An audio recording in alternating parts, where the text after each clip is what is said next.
باقی ملکوں سے یا جو اس کے دعوے ہیں اس پر بھارت نے پوزیشن لی ہے امریکہ کے ساتھ اور ساؤتھ ایشیا ایسٹ ایشیا کے ملکوں کے ساتھ. جو بھارت کے اور انڈیا کے جو ایشوز ہیں جیسے اروناچل پردیش کا معاملہ ہے یا یہ جو ایکسائز چین کے حوالے سے جو بارڈر لائن ہے جسے لائن آف ایکچوئل کنٹرول کہہ رہے تھے شیخ صاحب, اس میں جب پچھلی دفعہ جب چین کے صدر گئے بھارت تو اس وقت چینی جو تھے سپاہی ریڈ آرمی کے وہ کراس کر گئے تھے وہ, اور بڑا یہ امبیرسمنٹ ہوئی تھی. یہ جو دورہ ہوا ہے اس میں بہت سمبلزم بہت تھا ایک لمبے عرصے کے بعد, مطلب اتنا بڑا استقبال کسی ہندوستانی لیڈر کا پچھلے 30-40 سال میں, جب چین ہند بھائی بھائی ہوتے تھے. ایک زمانہ تھا یہ جو پنچ شیلا اور یہ آپ کہہ رہے ہیں ہند چینی بھائی بھائی 62 کی لڑائی کے بعد یہ پہلا موقع ہے کہ اتنا بڑا استقبال اور پرجوش استقبال ہوا ہے. اور یہ ویسے ہی ہے جیسے گجرات میں مودی نے کرنے کی کوشش کی. ایک بات کچھ ہمیں یہاں جاننی چاہیے پاکستانی ناظرین کو کہ مودی جو ہے جب گجرات کے چیف منسٹر تھے تو وہ بڑی کوشش کر رہے تھے ہندوستان کے کارپوریٹ سیکٹر کا اور چین کے کارپوریٹ سیکٹر میں تعلق بنے. چین کا کارپوریٹ سیکٹر بھی ہندوستان کی مارکیٹ میں بہت انٹرسٹڈ ہے.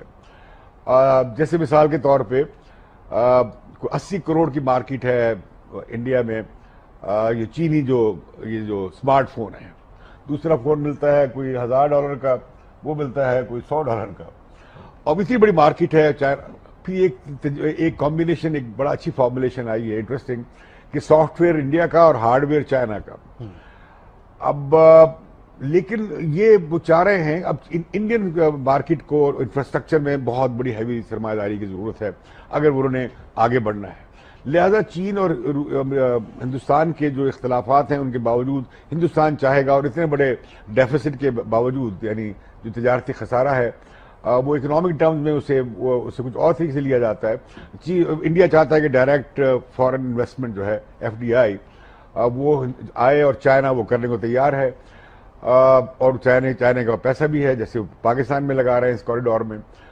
لیکن جو ایشوز ہیں وہ ان کے درمیان اختلافی ایشو موجود ہیں. جیسے مثال کے طور اروناچل پردیش میں وہ جو کلپ کرتے ہیں کیا اسٹیپل کرتے ہیں ویزا کو ساؤتھ, اور یہ جو آپ کہہ رہے تھے وہ وہاں پہ نہیں ملے گا ایئرپورٹ پہ ویزا, وہ ملے گا ویزا ہوگا. ای ویزا کا تو کیا ہے انہوں نے, وہ میں نے تفصیل پڑھی ہے. ویزا ہے وہ ای ویزا تو انہوں نے اعلان کیا وہاں جا کے, لیکن بعد میں جا کے کیا اس سے کیا کریں گے ورائیول پہ. اس کی وجہ ہے کہ انڈیا کو ٹورزم چاہیے, اگر ٹریڈ بیلنس کرنے کے لیے ایک ٹورزم بھی ہے, فارماسیوٹیکل انڈسٹری ہے, سافٹ ویئر ہے, بہت ساری ایریاز ہیں جس میں انڈیا اسٹرانگر ہے چائنا سے, اور چائنا کو ضرورت ہوگی اور انڈین چاہتے ہیں ایکسس مارکیٹ تک ہو. فارماسیوٹیکل میں انڈیا چائنا سے اسٹرانگر ہے, بہت اسٹرانگر ہے.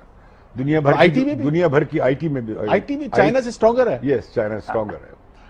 آئی ٹی کچھ ایسے فیلڈز ہیں جس میں جی شیخ صاحب کہہ رہے ہیں کچھ. جی میں یہ کہہ رہا تھا کہ دیکھیے بہت سارے تجارت کے بہت سارے موقع ہیں. ہندوستان کو یہ محسوس ہوتا ہے کہ اگر چائنا اپنا مارکیٹ کھولے تو ہندوستان کے فارماسیوٹیکل جو ہیں ان کے لیے چین میں بہت بڑا مارکیٹ ہے.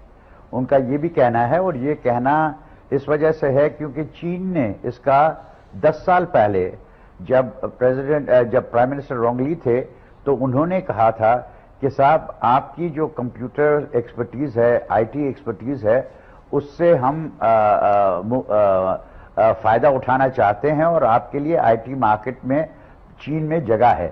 اب اس عرصے میں چین نے خاصی پیش رفت کی ہے IT انڈسٹری میں, لیکن اس کے باوجود میری نظر میں یہ جو ابھی امتیاز عالم صاحب نے بات کی کہ ہارڈ ویئر چینی اور سافٹ ویئر ہندوستانی, اس کی کچھ پاسبلٹیز رہتی ہیں.